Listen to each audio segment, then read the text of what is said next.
It was divine revelation. So, in order to establish the purpose of life, what was revealed to us in that divine revelation?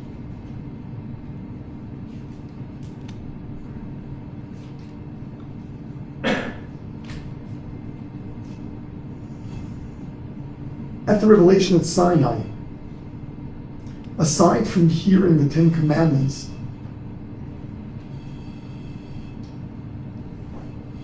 the nation who had all attained prophecy heard God call Moshe to come up to the mountain.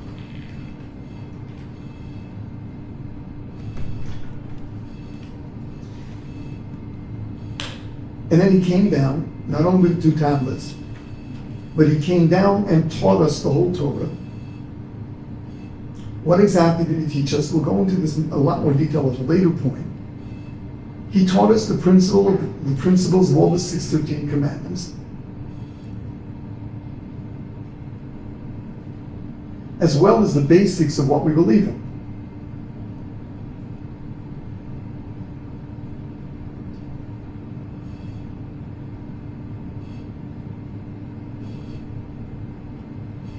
Now, while in the written law, the Torah constantly talks to us about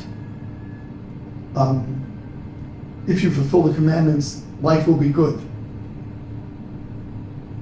The examples that are given, it'll rain on time. You'll have what to eat. Your cattle will have what to eat.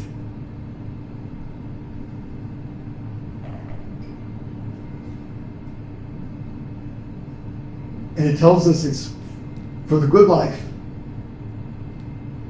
The oral law has taught us that while there's no direct mention of it in the written law,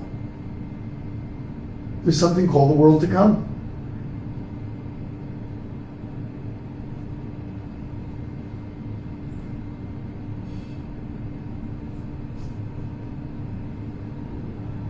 Now the Torah does explicitly say that the purpose of fulfillment of the mitzvot is laman yitab lach, so that things will be good for you. What is that referring to? So we've been taught that that is primarily in the world to come, but on a certain level exists in this world as well. Yeah. When we're talking about the world to come, are we talking about like after death or the times of Mashiach? Long after death. The end of days.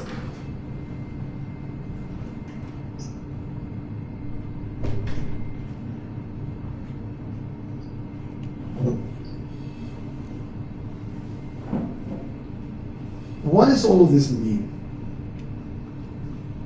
So what's interesting is that we have to look to the Kabbalistic sources and the way they explain what this good life is all about.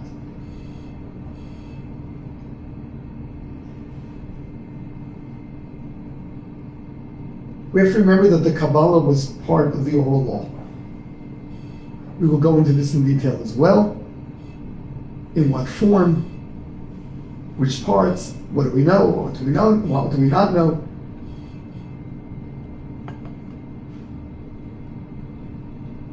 But I want to go through the different ways that the purpose of life is phrased among the Kabbalists and among others, so that we really get the whole picture. You know, maybe I'll start with Rambam, who doesn't say this in the name of Kabbalah. Whether or not he had it, we have no clue. Rambam writes, the purpose of life is wisdom. The purpose of life is to acquire wisdom. The highest level of wisdom is understanding the unity of Hashem.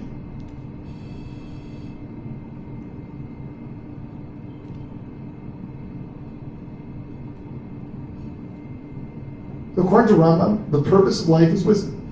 The highest level of that is understanding the unity of Hashem, the oneness of Hashem. But then the Rambam goes on, and he asks the question, if it's all about wisdom, then why are there so many rules in the Torah? It should be an academic study and do what you want. If the purpose is for us to become a bunch of academics, then why is there a behavioral code? Says Rambam, wisdom that is not expressed in behavior is not wise. Which means Rambam's definition of wisdom is integrated wisdom.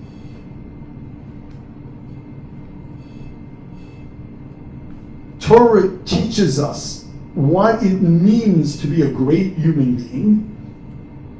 Acquiring wisdom will mean that's what you become.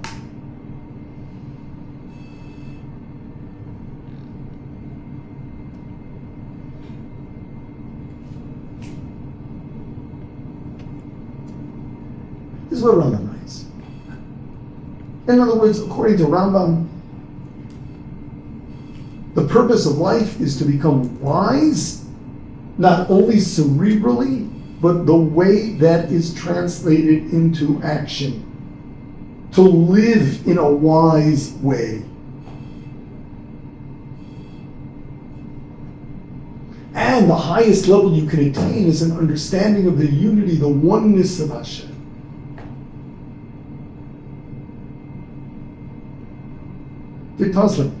So that is the purpose of life.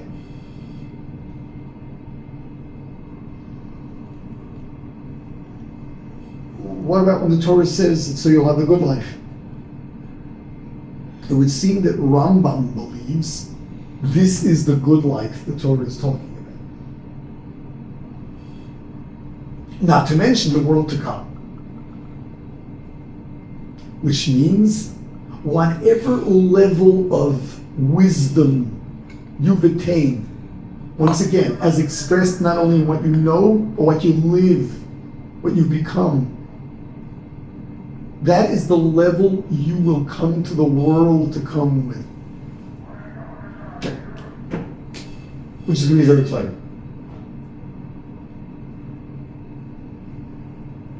This is the Rambam.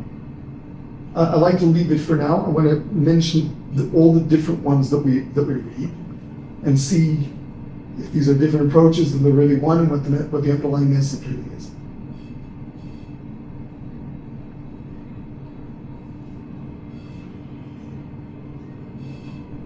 In the Kabbalah,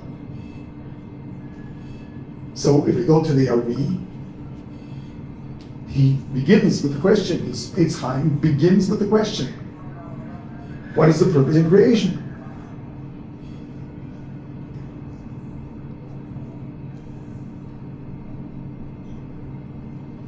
And he says, for Hashem to reveal his attributes. So long as nothing finite existed, his attributes were all potential only. Merciful,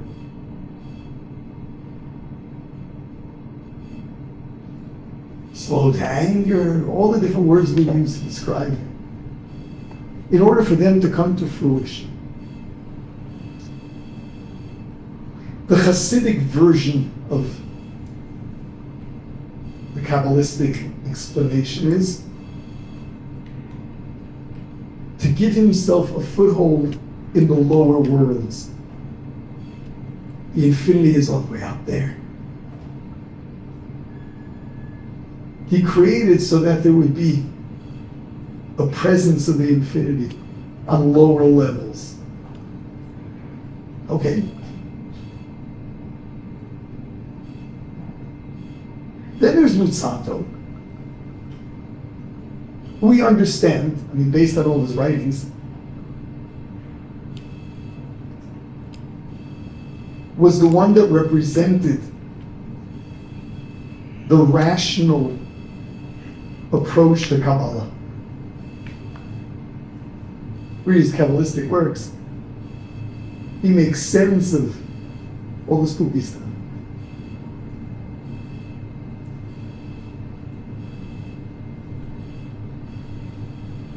He says, why did God give? Why did He create? To give.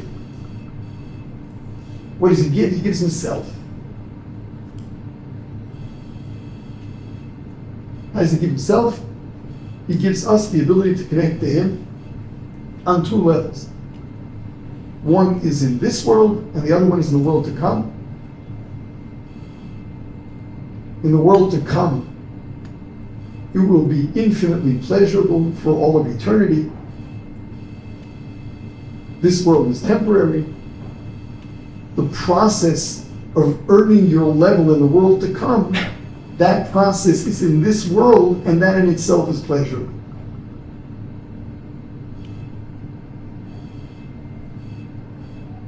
So we seem to have lots of different explanations.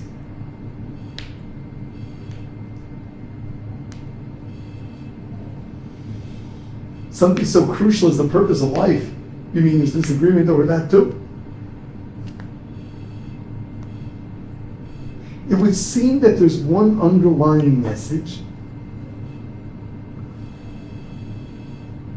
They all come together.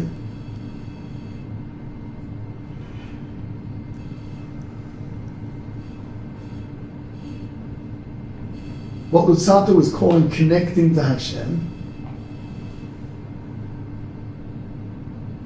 He himself explains that that means developing the attributes that Hashem has. Rambam would call that wisdom, but he would call that integrated wisdom. And the foothold in the lower spheres is Hashem's desire was to give all of those on the lower spheres the ability to connect to the upper spheres. But it's all one idea. And let's begin to explore what that idea is. So Luzzatto makes it very, very clear. He says, Hashem created to give. How do you define giving? What constitutes giving? And he says it's subjective. When someone of modest means gives some small donation that's very meaningful, it's a strain for him. If someone who is just so mega wealthy makes a modest donation, it's something of an insult. That's called giving. For a person like you, that's giving. Hashem's the everythingness. What can He give that by His standards will still constitute giving? Whatever He gives is nothing compared to what He is.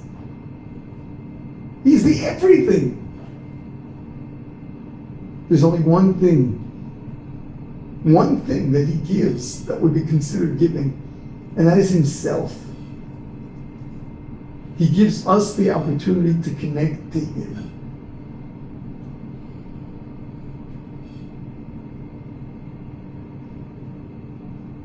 How do we connect to Him?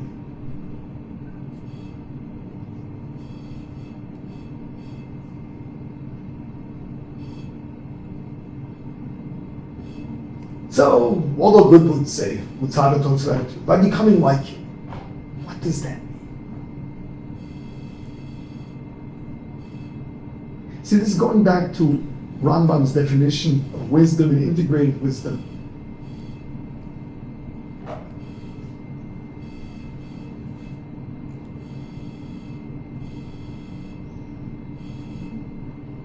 To begin with, what we're studying is what Rambam calls the oneness of Hashem, the greatness of Hashem, the attributes of Hashem, the wisdom of Hashem. We're studying all of that, and we're integrating it.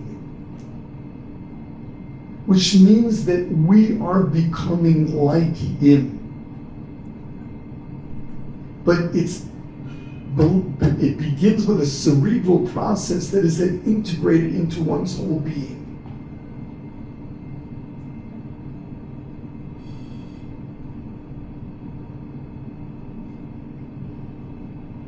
The way to connect to Hashem is to be able to understand Hashem. Obviously, understanding the infinity as finite beings, we cannot. But understanding as much as we can. What Rambam is calling unity. And those are really all the principles of Torah and the entire process of perfecting our character.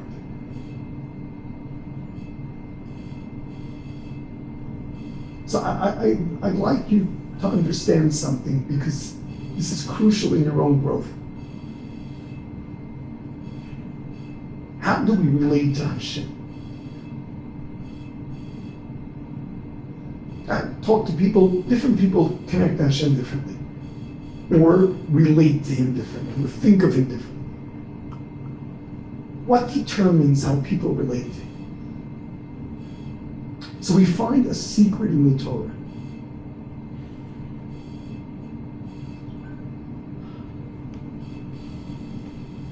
Moshe Rabbeinu asks Hashem, I want to see you. Rambam explains that means I want to have clarity as to what you are, as if I saw you. Hashem says you can't do that, you're a human being who's still alive. But stand in a little hole in the cliff over there, in the stone. I will pass and you'll see me from behind. Says Rashi, the Gemara tells us that Hashem wears tefillin. When he said you can see me from behind, he was saying, I will show you the knot, the kesher, the tefillin shel Rosh, the knot that we have, back here. What does this mean? So it says, what exactly is the significance of the not being there?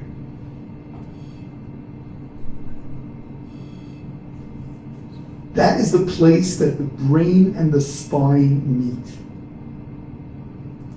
The spinal cord is that which carries our whole nervous system. It connects, when I say nervous system, not just our feeling, but all the messages that we send to all of our body. You tell your arm to go up, it goes through your spinal cord. God forbid someone's spinal cord is torn, you can't do anything. The spinal cord is what brings the message of the brain to action. That point is the point of connection between understanding and action. Say the good books. The Chumash refers to Moshe as Eved Hashem, is the servant of Hashem.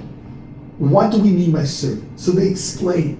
Servant means that there was no gap between his understanding and his behavior. Everything he knew, he did. Our issue is that we can understand, but between understanding and actually doing, there's a gap. Moshe is the ultimate servant, which means everything he understood was the way he lived. That's what he saw in Hashem. That means whatever form, level you have attained in your own growth, that's what you see in Hashem. That is the aspect of Hashem that you can relate to. That's the aspect of Hashem that you are connected to. It's really there. At the other extreme, Bilam. Remember Bilam? Guy with the donkey? Remember Bilam? He was a prophet. But he was wicked. The verse says he was Yodea Das Elyon. He knew Hashem's mind. Says the Gemara, what does it mean he knew Hashem's mind? We don't understand this, but there's this thing. Kel Zo'en B'chol Yom. There's this 1 second every day that up in heaven, Hashem gets angry. We know what it means. Bilam knew how to figure out exactly what second that was. You got it? So this guy, he's Yodea Dasalim, he understands Hashem. What aspect of Hashem is it that he relates to most? Anger. Yeah, Bilam sees anger. Moshe Rabbeinu sees the joint with the brain and the spine meet. Everybody sees in Hashem where they're at. Angry people see Hashem as angry.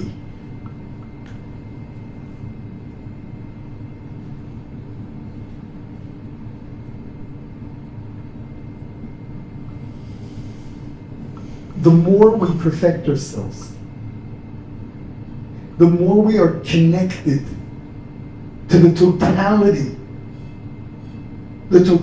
of Hashem. Whatever it is that in your brain and then integrated into your whole being, whatever you've attained, that's a connection to Hashem, and you feel it. You feel it, you live it in this world. In the world to come, Olam Haba, we will actually be physically connected to the infinity. In fact, we'll all be part of the infinity, except that we will have an independent awareness. So we will have eternal pleasure in feeling part of the infinity. What's the catch? To whatever degree you connected in this world, that will determine the intensity of your connection for eternity. So, the purpose of studying and fulfilling Torah is to grow in your understanding, which then should be transforming the way you into being that kind of person, expressed in the way you live, and that is the way you understand Hashem, and in the world to come, that will actually define your physical connection with the infinity.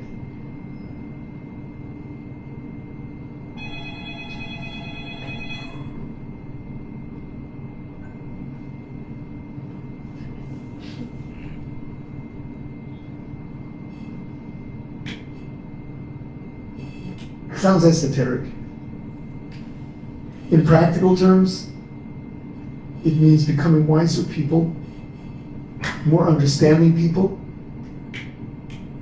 and learning to behave that way, by way of appreciating the profundity of the meaning of it, as well as, in general, taking control of ourselves. And the more we do that, the more we feel close to Hashem in this world. The sensation, the emotional sensation is there. And in the world to come, that will determine our actual state of connection to it. That's the purpose of life. That is the purpose of life.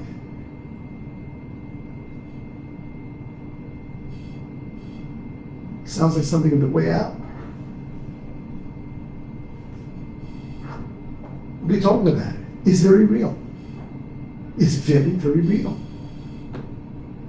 And it's not about sitting there meditating and feeling close to God. It's about living a life with higher values. It's about living a life where you know